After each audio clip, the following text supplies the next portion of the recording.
Check out carmarshal.com. The link is in the description. They help support us.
My father worked on the railways. My mother came from a poor farming family.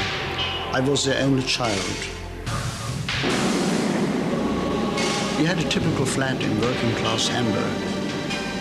Factories were all around us, smoke and noise. The banging and grinding filled the air throughout the day. But it was music to our ears, the music of life itself.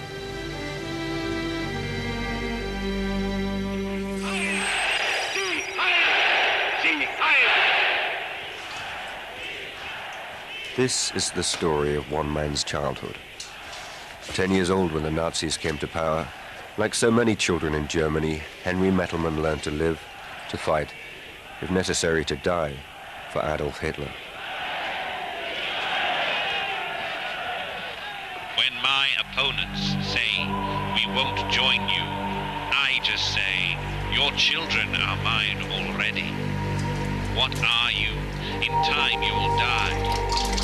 But your sons and daughters stand forever in my new camp, and in a short time they'll know nothing else but this new community.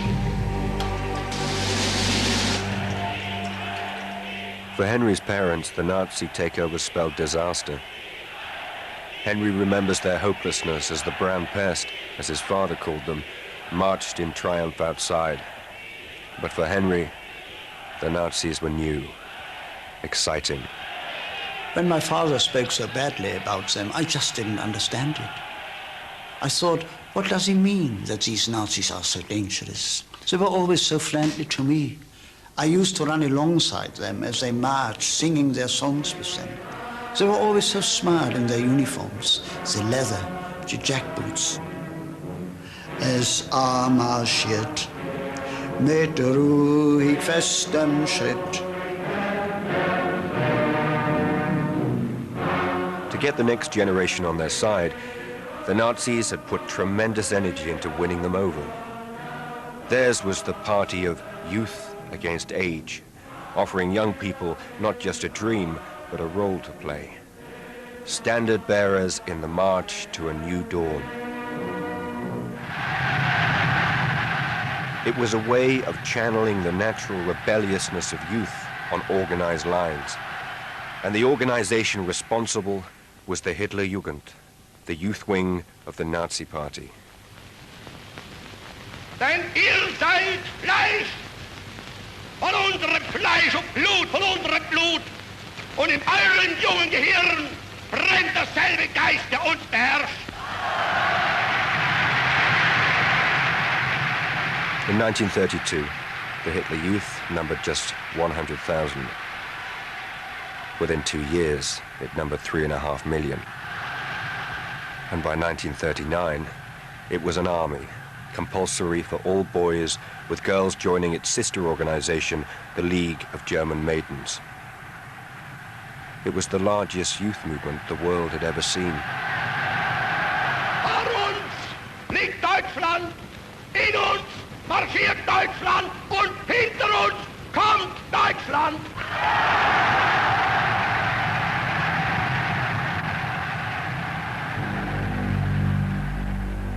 Henry's first contact with the Hitler Youth came in the summer of '33. Like many of his friends, he'd joined a youth club, the Church Scouts. They met at the parish hall for songs and competitions. But one day, they turned up to find Hitler Youth boys there to teach them drill. Henry was secretly delighted, but telling his father wasn't easy. He hadn't wanted me in the Scouts in the first place, a Christian youth organization. He was a down-to-earth working man and didn't want his only son brainwashed by anyone. But to see me sucked up into the Hitler Youth, that really hurt him. And when I told him, "You must buy me a uniform. They told me to tell you. A brown shirt before the next meeting." he just laughed. He said, Know how a bull hates a red rag when it's waved in front of it? Well, that's what a brown rag does to me. I will never waste good money on a brown shirt for my boy. So what do I tell them? Tell them. Tell them on my pay. I spend my money on a brown shirt, then we don't eat. They'll just have to accept that.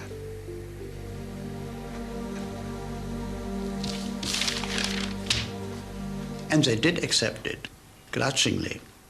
But at the next Hitler Youth meeting, they made me step forward, and I was given a parcel, which I was not to open, but to take home and hand to my parents. Fritz, look. 2 brown shirts for the boy, with the compliments of the party. Good. Good? What's good? Because a shirt is a shirt. So what if it's brown? It's material I won't have to buy and sew. It's good quality too. He can put his elbows on the table and it won't wear through. I simply loved it in the Hitler Youth. The uniform was so smashing. The dark brown, the black, the swastika. I loved marching, the flag before us, a drum beating the pace. Most roads in Germany at that time had cobbles. It was painful on our feet, but that didn't matter. We felt important. The police had to stop traffic to give us right of way, and passers-by had to salute to respect our flag. I remember how funny it sometimes was with the old ladies with their shopping bags shooting their arms into the air.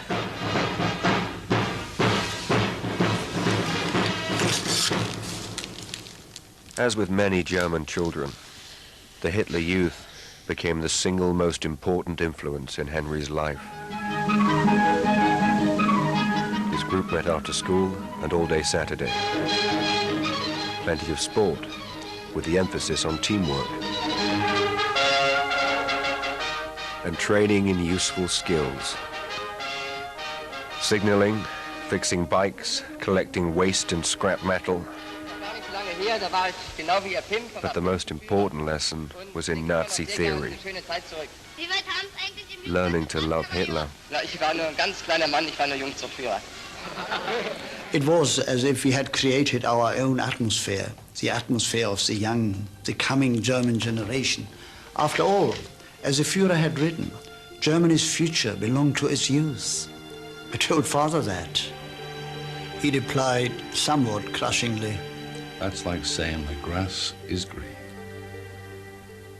As his father knew, Henry was being indoctrinated, his head filled with propaganda, Nazi lies, or half-truths endlessly repeated.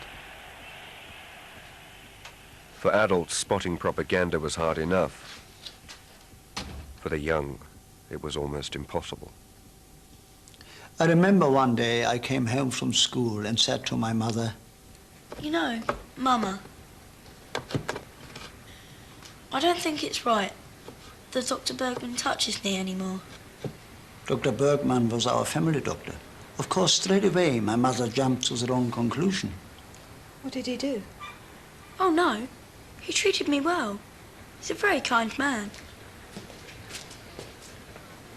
Well, what then? It's just... I don't think it's right that German boys should be touched by a Jew. She was horrified that I should say such a stupid, wicked thing. In my defense, I explained how that very day a man in a brown uniform had told our class in school how we should keep the race pure, and how he'd been very proud of me because I had said, "I know, why don't we throw all the Jews out of Germany?" Like this was some brilliant solution to Germany's problems. But my mother wasn't impressed. All she wanted to know was... Dr. Bergman, did you mention Dr. Bergman to this man that he touched you? Yes, Mama. But I did say I didn't think Dr. Bergman was a bad man. Oh, my God. Oh, my God. That's all she said. This story, so typical in Nazi Germany, shows how easily young minds took on board dangerous ideas. Schools have been Nazified, anti-Nazi teachers sacked, textbooks rewritten. Nazi race science was taught in the classroom. Jewish students had separate desks, then separate schools. By 42, they could get no formal education at all. Meanwhile, children like Henry were being taught how to spot the Jewish enemy. They told me that because of the German blood in my veins, I was a superior human being. I never dreamt of asking what German blood really was. Old history textbooks were destroyed. Those that replaced them taught children the Nazi version of Germany's past and future. We learned about Lebensraum, living space, how glorious it would be to fight Poland and Russia, to conquer land for Germany. We learned about battles and wars and kings, how if we stuck together and weren't stabbed in the back like last time, we could not lose. Deutschland, Deutschland, über alles, Germany above everything. And I lapped it all up. It just upset me that my father was so scornful. Balderdash. But what was I to do?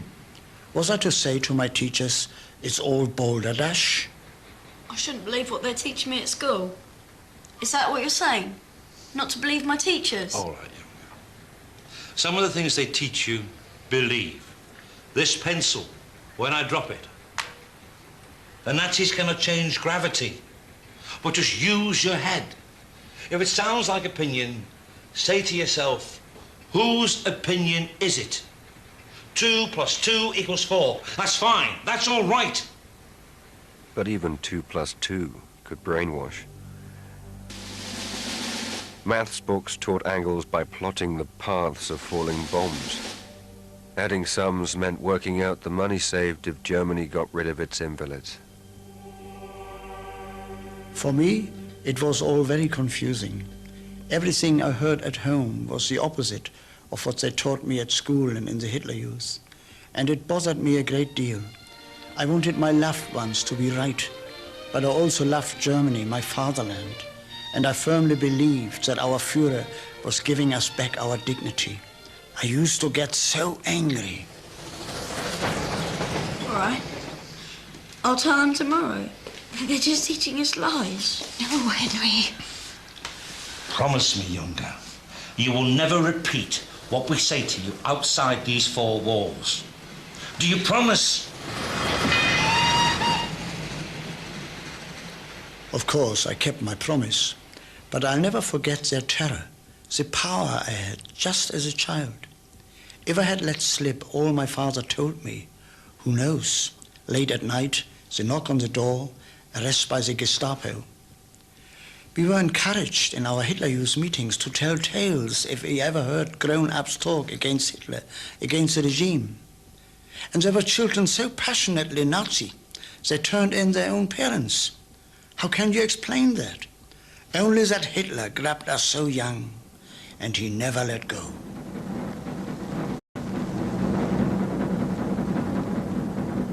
How many children escaped indoctrination? It's impossible to know.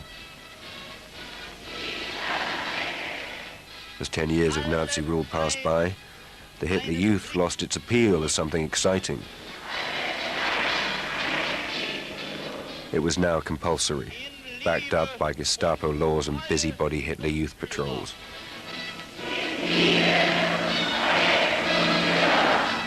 More and more, the rebellious thing was to refuse to join.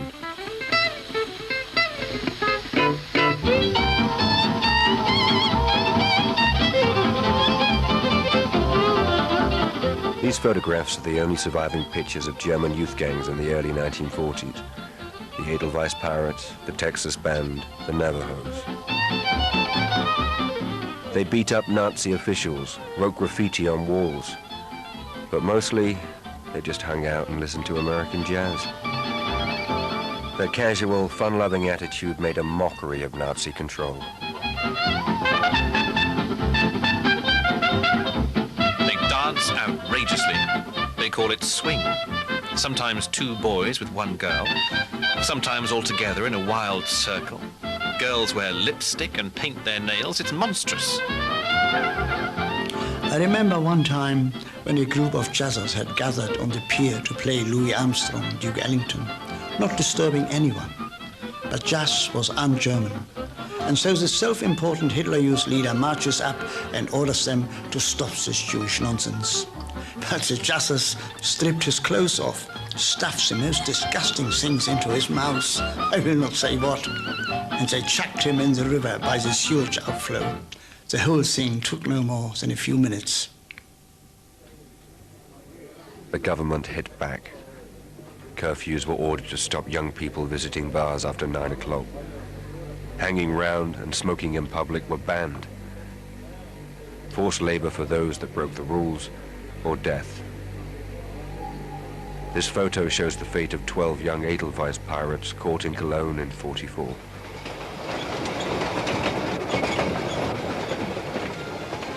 The ideal child, raised by proud Nazi parents, was of quite another mold. For one thing, young men and young women had different parts to play.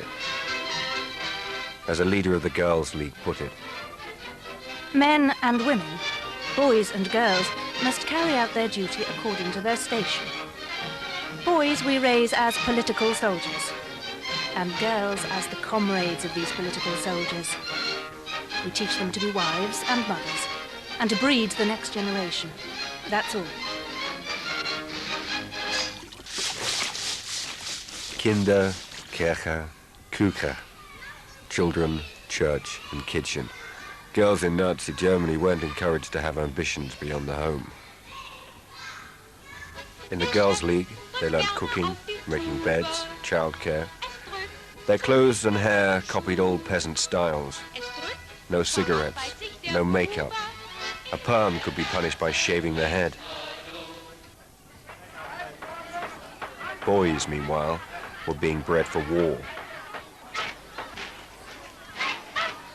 These scenes record life on a typical Hitler Youth summer camp. The camps were the high point of the Hitler Youth calendar, and they were much loved. They gave poor children the chance of a holiday, sometimes for the first time. They mixed rich and poor together. They introduced city kids to the countryside. But their main function was basic military training. We learned how to throw hand grenades, how to dig trenches. Then they take us on long, hard marches to toughen us up. If anyone fell, they'd shout till they wobbled onto their feet again. They would divide us into two groups, the blues and the reds. One group to defend a position, the other to attack it.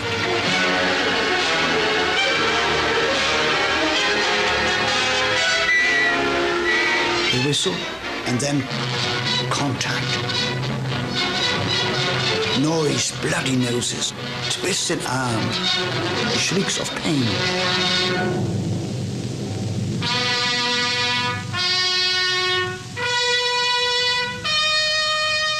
In the beginning, I hated it all, but I got used to it. And I think what it did was it developed the aggression we would all need to help Germany fight a war.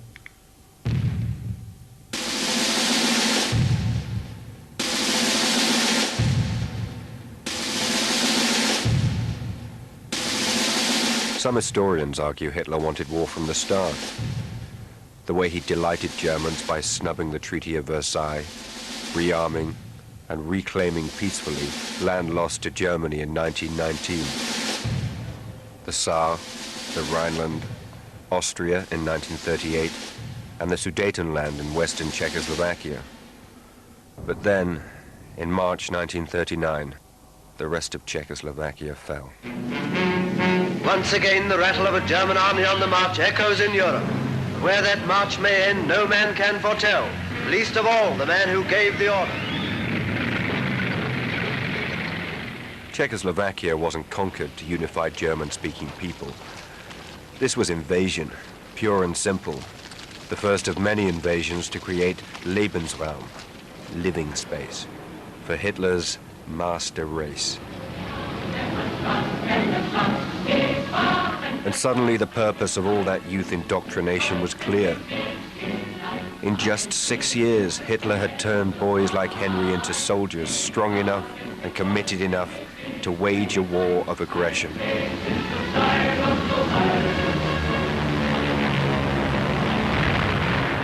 My father felt that the only cause worth fighting for was peace. He had fought in the First World War. To him, it had been a senseless slaughter of millions of young men, and he felt it almost a holy duty to save me from experiencing such horror. But no, I didn't see it like that at all. And if I was to die on a battlefield, well, that would be glorious, protecting my mother and father from our enemies. Such a death would be tremendous.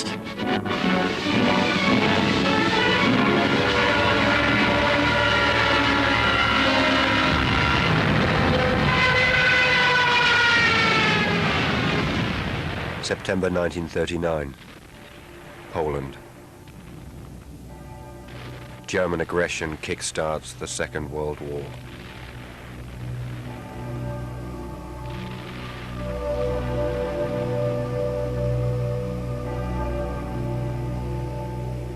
When it finally came, it was almost a relief.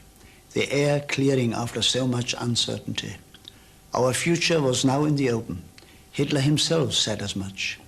And we believed our Führer with all our hearts, and we were prepared to follow him to the end of the world.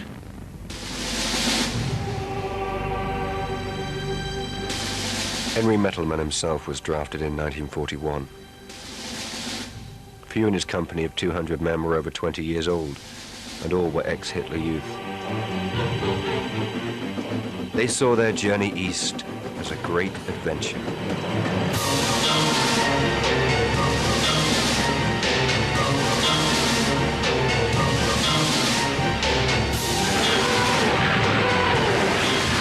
But the reality of war on the Russian front was somewhat different.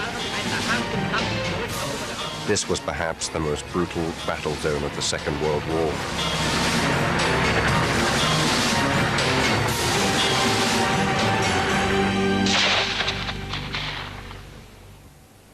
Nine out of every 10 German casualties fell here.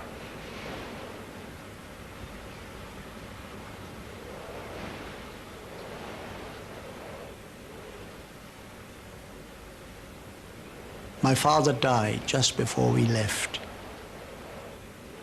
On his deathbed, he told me, remember, the enemy soldiers you'll be fighting will be just working men like you. Force-fed the same slogans, fooled into the same false dreams. I just humored him. Later I came to realize the truth of his words.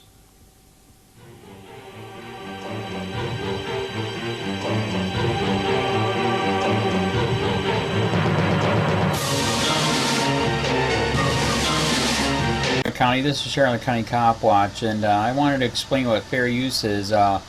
You can use pieces of news articles if you're doing it for news reporting, you have commentary, and you're doing it for education purposes. So that's what fair use is, as you can see right here. Another reason why I wanted to make this video is to let you know I just joined with Patreon. A nice thing with Patreon, I make no money on YouTube. They took the money away years ago, and so this is another way to give, and it's a nice thing too because you can give monthly. You can give $1, $5, $10, whatever. I do 4 to 5 hours a day on trying to wake the sheeple up on how corrupt it is and different ways that you can fight the corruption. So Patreon is a way that you can do it, and then of course the old way is still there. Donate to Sheriff County Cop Watch with PayPal or credit card. So keep that in mind. 4 to 5 hours a day. I make no money, but the corruption happened to me and I'm sick of it, so I'm trying to wake people up. But my wife would love it if if we could get some help out there. There's 47,000 subscribers. Just think if each one of you subscribers just gave a, let's say, actually, yes, $1 a month. 47,000 subscribers gave $1 a month. That would be awesome. That's not going to happen. But anyways, that would be great if it did happen. But do the math in your head. Just think about it. Like I said, 4 to 5 hours a day. I get no money from YouTube. YouTube has gone nuts. You can't do anything anymore. They're taking the money away everywhere. So these are a couple different ways that you can still help out with all this time that I put in. And as you know, I'm in a special situation where, you know, at least I can do it, you know, 4 to 5 hours a day. We have a cleaning company during the day. That's what allows me to do this, and we're debt free. So this is my hobby. I don't go fishing and all that other crap. I try to save the world. So help me out to make the wife happy, man. In fact, if you guys did give $1 a day, and there was 47,000 of you, and you did it, and each of you gave $1, and that was every month, oh my God, yes, I could quit. I could start suing them. Another idea too that we have is, you know, if I got, you know, some funds, we could actually contact everyone that has been ticketed and or arrested and put in jail and start sending them postcards to let them know we're here, and to see if everything went all right, and if it didn't, find out their story. So we could even do more investigations and more lawsuits. Lawsuits take money. So just think about that. You know, 47,000 of you so far right now. You know, $1 a day. I mean, $1 a month on Patreon, or $5 a month Patreon, 10, 20, whatever. Just do the math in your head. Help out. This is a lot of work every single day. Thanks.